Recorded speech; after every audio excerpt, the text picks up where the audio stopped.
Pernah bayangin nggak ada sebuah strategi investasi yang bisa kasih untung puluhan ribu persen?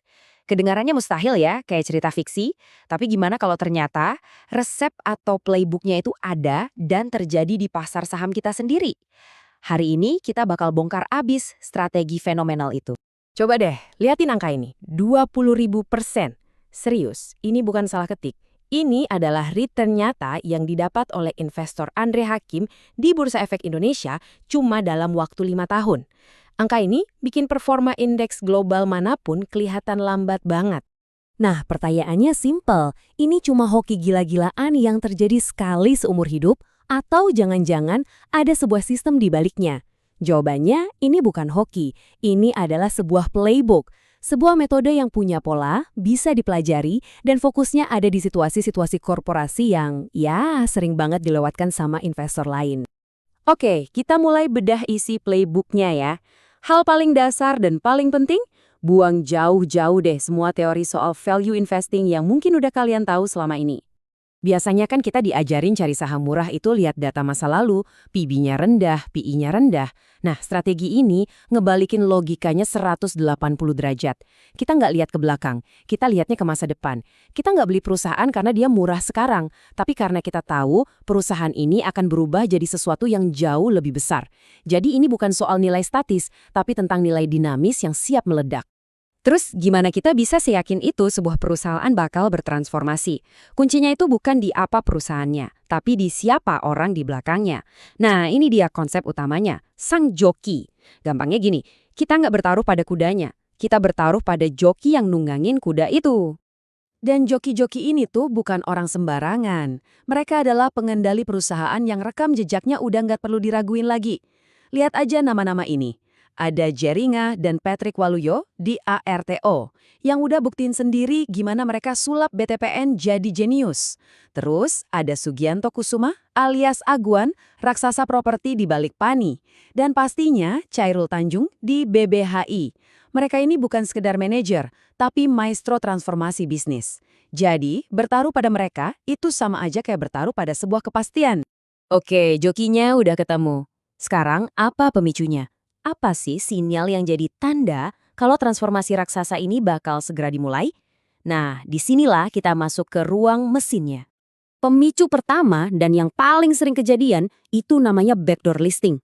Bayangin aja, ada perusahaan swasta gede banget, tapi mereka malas lewat proses IPO yang panjang dan ribet.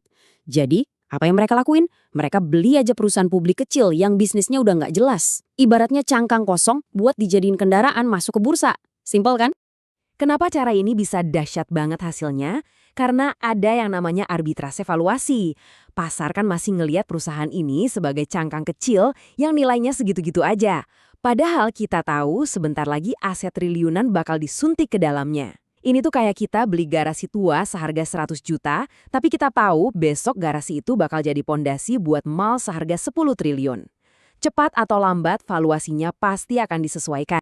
Oke, cangkangnya udah dibeli.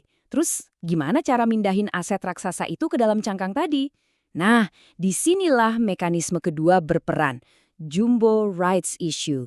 Ini adalah momen di mana perusahaan nerbitin saham baru dalam jumlah yang super besar buat masukin modal dan aset-aset baru itu. Tapi, ada satu hal yang paling krusial yang wajib kita cari di sini. Sebuah tanda tangan emas yang jadi konfirmasi segalanya. Yaitu adanya full commitment standby buyer. Artinya apa? Artinya ada investor strategis gede yang ngasih janji, tenang, semua saham baru yang nggak laku bakal gue sikat abis. Ini tuh sinyal kepercayaan diri tingkat dewa. Seolah-olah mereka bilang ke seluruh pasar, kami seserius itu sama rencana ini. Jadi, kalau kita rangkum, playbooknya jadi sederhana dan logis banget kan? Langkah 1, cari perusahaan kecil yang baru aja diakuisisi sama joki hebat. Langkah 2, pastikan ada rencana jumbo rights issue, dan yang paling penting, ada pembeli siaga yang berkomitmen penuh. Langkah 3, dan ini nggak kalah penting, siapin strategi keluar. Kapan? Jual saat perusahaannya udah jadi besar dan masuk radar indeks global kayak MSCI atau FTSE. Kenapa? Karena saat itu, para fund manager raksasa dipaksa buat beli sahamnya. Disitulah puncak permainannya. Nah, oke, fundamentalnya udah kelihatan kokoh banget. Jokinya kelas kakap, rencana rights issue-nya jelas, tapi kita kan investasinya di pasar Indonesia. Ada satu lapisan analisis lagi yang sifatnya lokal banget dan nggak boleh dilewatin. Disinilah kita gabungin analisis fundamental ala investor global dengan kearifan lokal yang namanya bandarmologi. Jangan salah, ini bukan ilmu gaib atau nebak-nebak ya. Ini adalah seni dan ilmu buat melacak aliran dana dari pemain-pemain besar. Untuk apa? Untuk mengonfirmasi tesis fundamental yang udah kita bangun tadi. Terus gimana cara ngelihat jejak uang pintar ini? Gampang kok. Pertama, lihat deh, ada akumulasi yang terpusat. Maksudnya, sahamnya diborong terus-terusan sama satu atau dua broker besar, sementara investor retail dari banyak broker malah jualan. Kedua, sering ada transaksi super besar di pasar negosiasi sebelum ada berita resmi. Dan ketiga, harganya kayak dijaga, nggak dibiarin turun di bawah level tertentu. Kalau tiga pola ini kelihatan, itu konfirmasi kuat kalau tesis kita bener. Contoh paling epiknya, kita lihat lagi kasus Pani. Dulu, ini perusahaan apa coba? Pabrik kaleng. Mungkin salah satu bisnis paling ngebosenin di bursa. Tapi, tiba-tiba, Agung Sedayu Group, sang joki raksasa properti, masuk. Andre Hakim sama sekali nggak peduli sama bisnis kalengnya. Dia tahu yang bakal dimasukin ke Pani itu adalah aset-aset properti premium triliunan rupiah. Jadi, dia beli pabrik kaleng, tapi yang ada di kepalanya adalah kerajaan properti. Tentu aja, strategi kayak gini butuh lebih dari sekedar analisis teknis dan fundamental. Nah, ini membawa kita ke elemen terakhir dan mungkin yang paling susah buat ditiru. Mentalitas. Ini bukan strategi investasi yang nyicil atau coba-coba. Coba deh dengerin kutipan dari Andre Hakim ini.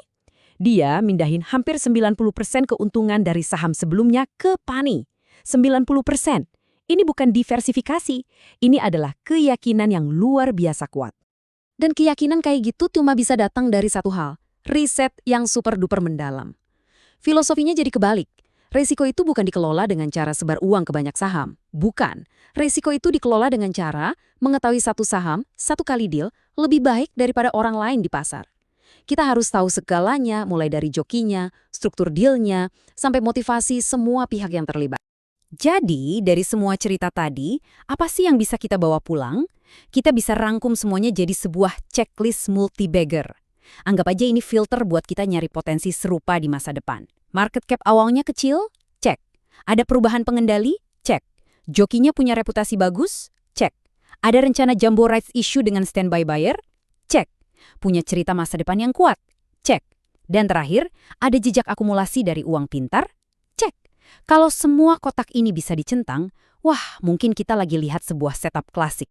Dan jangan pikir ini cuma cerita masa lalu ya. Playbook ini tuh hidup dan terus berjalan.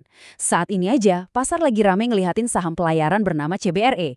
Ada aksi korporasi besar, ada rencana rights issue jumbo. Polanya kelihatan familiar kan? Nah, pertanyaannya sekarang bukan lagi gimana cara kerjanya, tapi apakah sejarah akan terulang kembali? Itu pertanyaan yang menarik buat kita renungkan sama-sama.